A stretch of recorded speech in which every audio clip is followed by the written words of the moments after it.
नमस्कार मित्रों, कैसे हो सब लोग। उम्मीद करता हूँ आप लोग बहुत अच्छे होंगे। ये हमारा CM4SA मार्बल कटर है, वेल मैक्स कंपनी का। इसमें क्या होता है कि देखिए 13,000 इसका मिनिमम RPM है और ये मशीन हमारा वुड कटिंग में भी यूज में लेते हैं, टाइल्स कटिंग में भी लेते हैं। और CM4SA जो कि मार्केट में सबसे ज़्यादा चलता है, इसका देखिए एक साइड का कार्बन खोल दिया है, एक साइड का इसका ढक्कन ही तोड़ करके लाया था कस्टमर। ये मशीन चालू करने की पोजीशन में नहीं था, मुझे कस्टमर को खोल करके सामने बताना पड़ता, लेकिन मैंने थोड़ी थोड़ी इसमें नट इस तरह से टिका दिए थे ताकि आप लोगों को मैं बता सकूं जो बिल्कुल नए लोग हैं कि इसको किस तरह से खोलना है। दोनों साइड का कार्बन खोल लेना है और ये जो तीनों इसमें स्क्रू लगे थे उसको खोल लेना है और कुछ इस प्रकार से इसको ड्राइवर की मदद से दोनों पार्टों को हमको अलग कर लेना है। ये आगे का गियर बॉक्स और ये पीछे का मोटर हाउसिंग दोनों अलग हो चुका है। अभी यहाँ से चलिए इसका आर्मेचर निकालेंगे और ऊपर से ही आपको मशीन दिख गया होगा कि इसकी क्या हालत हुई। देखिए वुड कटिंग में जब हम ज़्यादा ओवरलोड दे करके या अच्छी क्वालिटी का ब्लेड अगर नहीं यूज करते हैं तो फिर हमारा यही हाल होता है। ओवरलोड की वजह से वुड कटिंग में अगर हमारा जलता है तो फेल कॉयल आर्मेचर दोनों का दोनों ही साथ में उड़ जाता है। तो देख सकते हो फेल कॉयल पूरा काला हो गया है। मैं दिखा देता हूँ किस कारण से ये खराब हुआ है। देखिए सबसे पहली बात तो ये पूरा जो ब्लेड लगा हुआ है इसमें वुड कटिंग का, ये पूरी तरह से खराब हो गया है, काला हो चुका है, इसके दांते भी टूट चुके। दूसरी बात, ये 4 इंच का मशीन आता है लेकिन लोग 5 इंच का इसमें ब्लेड यूज करते हैं और ब्लेड यूज करने के बाद में उसको ओवरलोड दबा करके चलाते हैं, इसलिए मशीन हमारा अक्सर जल जाता है। तो चलिए अभी इसका हमको फेल कॉइल निकालना है बाहर, क्योंकि दोनों ही चेंज करना पड़ेगा और दोनों किसी भी काम का नहीं बचा हुआ है। इस तरह से पीछे इसमें 2 स्क्रू लगे हैं, यहाँ से इसका जाली निकालेंगे और ये जाली निकालने के बाद में जो हमारे कार्बन होल्डर के ऊपर कॉइल के जो स्प्रिंग फंसे रहते हैं यहाँ पर, इन दोनों को हमको यहाँ से बाहर निकाल देना है।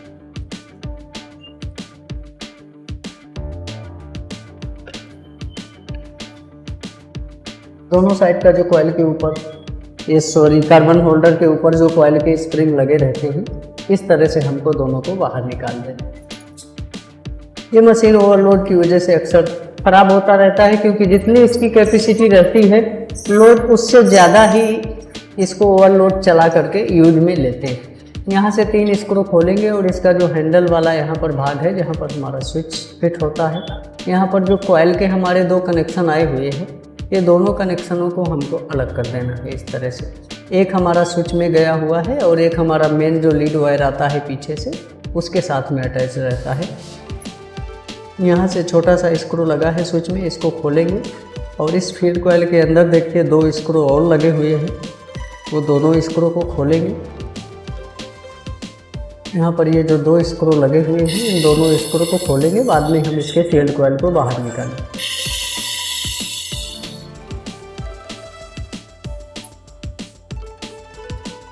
इस तरह से इसके दोनों स्क्रू को खोल दिया है और अभी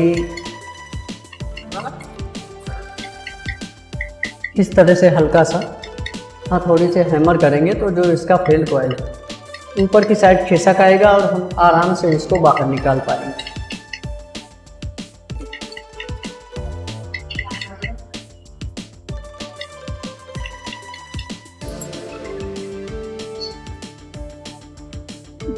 इस तरह से फेल कॉइल हमारा निकल आएगा बाहर।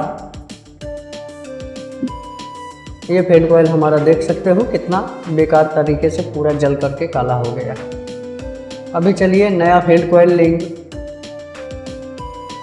ये कुछ मैं थोड़ी अच्छी क्वालिटी का फेल कॉइल लिया हुआ हूँ जिसमें कोटिंग लगा रहता है, ऊपर से जो पेस्ट लगा रहता है वायरिंग के ऊपर, थोड़ी ये गर्म होने से भी बचाता है। और ईंट पत्थर वगैरह कुछ भी अगर छोटा मोटा इसके अंदर जाता है तो इसका वायर जल्दी ख़राब नहीं होता है, कटिंग नहीं होता। अब देखिए कुछ इस तरह से इसको सेट करेंगे।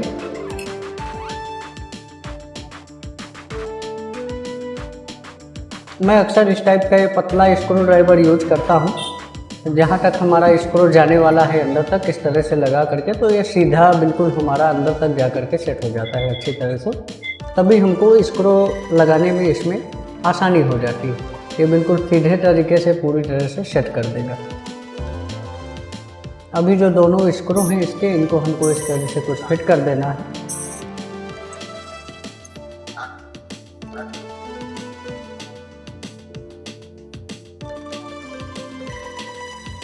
यहाँ से एक वायर है जो ये लीड वायर भी इस तरह से हम ज्वाइन कर देंगे। जो मेन वायर आता है हमारा पावर सप्लाई देने के लिए, और इसके ऊपर हम लोग वायर टैप लगा देंगे।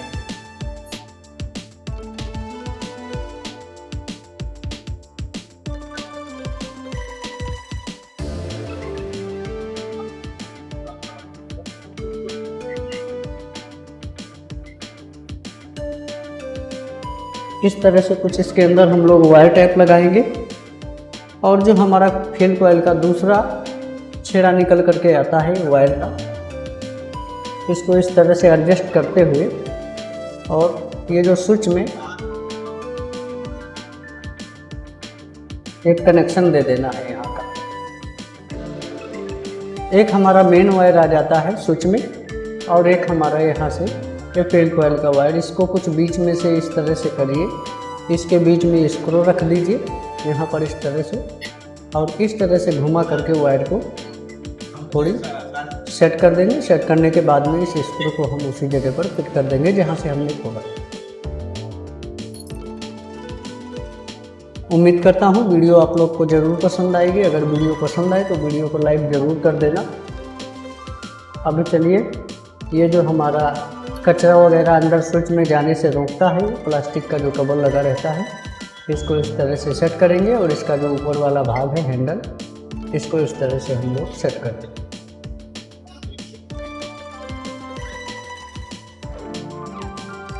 सेट करने के बाद में ये जो 3 स्क्रू लगे थे यहाँ पर, इन तीनों स्क्रू को इस तरह से फिट कर देंगे।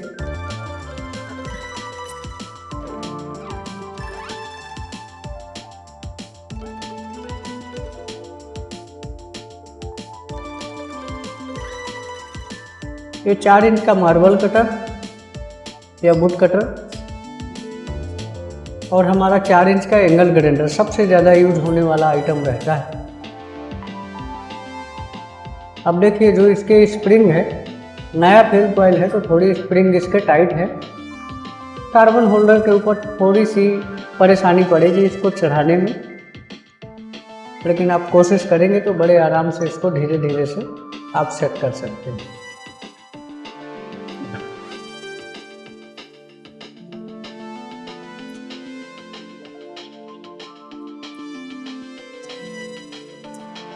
ज़्यादा फिट है तो इस तरह से स्क्रू ड्राइवर की मदद ले लेंगे, एक साइड से उंगली लगा करके, और कार्बन होल्डर के ऊपर हमको इसको फिट कर देना है जिस तरह से हमने निकाला था।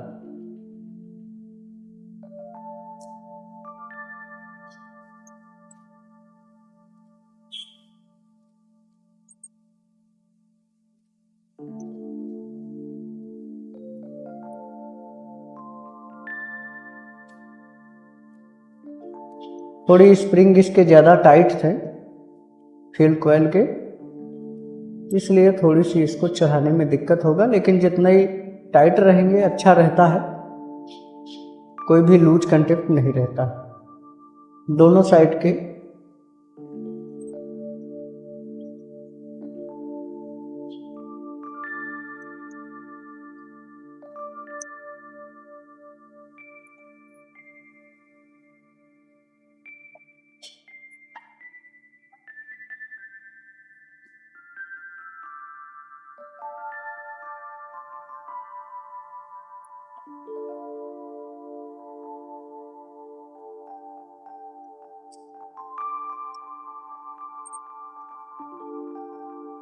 बहुत ज़्यादा फिट है ये,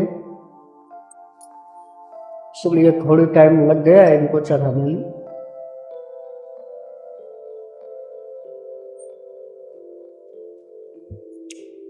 तो इस तरह से दोनों साइड के हमारे जो कार्बन होल्डर के ऊपर है, ये स्प्रिंग हमारे सेट हो चुके हैं, देख सकते हो आप। अभी चलिए चलते हैं इसके आर्मेचर की ओर। आर्मेचर का जो गियर है, बैरिंग है, उन सभी को ये बैरिंग रिमूवर पुलर की सहायता से निकालेंगे। ये बैरिंग रिमूवर पुलर का लिंक आपको डिस्क्रिप्शन में मिल जाएगा, आप वहाँ से जा कर के क्लिक करके और साइड पे जा कर के इसको परचेस कर सकते हो।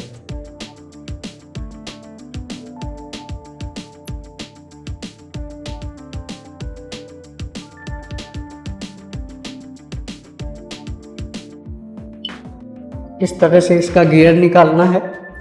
गियर के नीचे एक छोटा सा लॉक लगा रहता है, उसको भी संभालना है आपको निकालते हो। ये जो छोटा सा लॉक लगा रहता है उसको संभालना है। अभी चलिए इसका बेरिंग भी निकाल लेते हैं इसी तरीके से।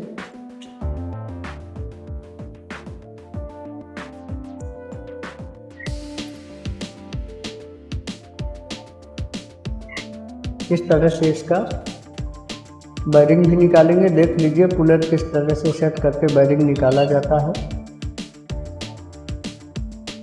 उसको इस तरह से हाथ से पकड़ लेते हैं तो ये बेरिंग हमारा निकल आएगा।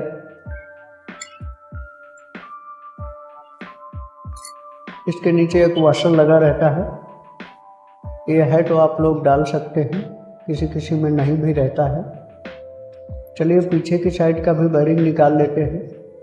बेरिंगों का जो नंबर रहता है, पीछे की साइड का जो हमने निकाला अभी, ये 608 नंबर रहता है, और जो पहले बेरिंग निकाला हमने वो 629 नंबर का बेरिंग रहता है। अगर बेरिंग ख़राब है तो आप लोग बेरिंगों को चेंज कर सकते हो।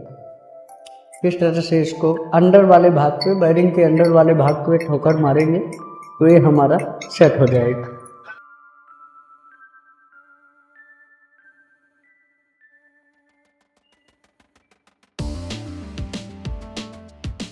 वॉशर रखेंगे। वॉशर रखने के बाद ये 629 नंबर का बेरिंग उसमें रखेंगे। ये मैंने कुछ वेल्डिंग मशीन का जो होल्डर लगा रहता है वो ले रखा हूँ। ये फिक्स बैठ जाता है इस बेरिंग के ऊपर, और इस तरह से इसको ठोक करके फिट कर सकते हो। मैं इस तरह का आइडिया आपको बता रहा हूँ। मेरे पास में वैसे हैंड प्रेस मशीन है, मैं उसमें से प्रेस करके सेट कर देता हूँ। लेकिन अगर हैंड प्रेस मशीन नहीं है तो कुछ इस तरह से बेरिंग वगैरह सेट कर सकते हो। यहाँ पर जो ये लॉक लगा रहता है, यहाँ पर एक खांचा जैसा रहता है, इस तरह से इसको सेट कर देना है। इस तरह से हल्का ठोकर मार करके इसको सेट कर देंगे। तो चलिए हमारा ये आर्मेचर भी कंप्लीट हो चुका। अभी यहाँ पर थोड़ी सी ऑयल यूज करेंगे, इंजन ऑयल जो 20-40 नंबर का रहता है, और थोड़ी सी इसमें हल्का सा ग्रीस दे देते हैं और आर्मेचर को फिट कर देते हैं।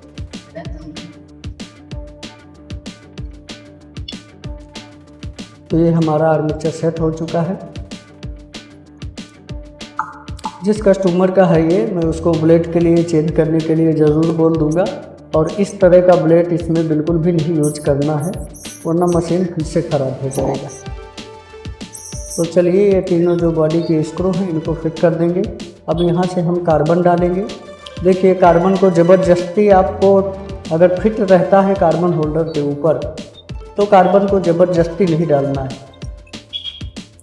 चारों तरफ से देख लेना है। यहाँ से थोड़ी थोड़ी ये कार्बन होल्डर थोड़ी फिट है, इसको देखते हैं इस तरह से कुछ, लेकिन फिर भी कोई भी कार्बन इसके अंदर नहीं जा रहा है।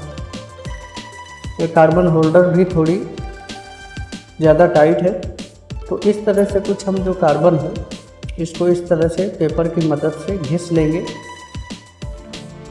कार्बन होल्डर के अंदर हमारा कार्बन बिल्कुल लूज रहना चाहिए, इस तरह से ऊपर नीचे। देखिए मैं सेट करता हूँ इसको, और यहाँ से कार्बन डालने का आपको एक अच्छा प्रोसेस मालूम हो जाएगा।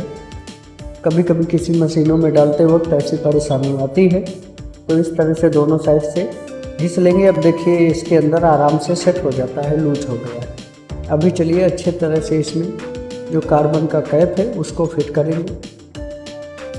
कार्बन हमारा बिल्कुल सीधा अगर सेट हुआ होगा तो हमारा कार्बन कैप बड़े आराम से सेट हो जाएगा।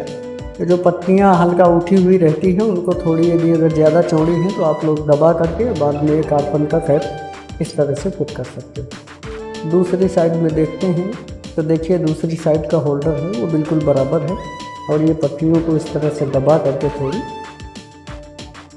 और यहाँ से इसका कार्बन कैप आप फिट कर सकते हो बड़े आराम से। मैंने इस जगह पर वीडियो को फास्ट फॉरवर्ड नहीं किया क्योंकि बहुत सारे नए लोग रहते हैं जो कार्बन को सही तरीके से नहीं डाल पाते हैं, तो आप लोग कुछ इस तरह से सही तरीके से कार्बन डाल सकते हैं। अभी चलिए एक बार इस मशीन को चालू करके हम लोग देख लेते हैं। थोड़ी देर तक चालू करके ज़रूर रखना है, अच्छी तरह से टेस्टिंग कर लेना है। ये मैं सीरीज बोर्ड में अभी चला रहा हूँ। सीरीज बोर्ड में थोड़ी बहुत हमारा मशीन घूम जाना चाहिए, तो फिर हमें पता लग जाता है कि हमारे मशीन के अंदर जो टचिंग है, अंदर फील्ड कॉइल आर्मेचर कहीं टकरा नहीं रहा हो, वो पता लग जाता है।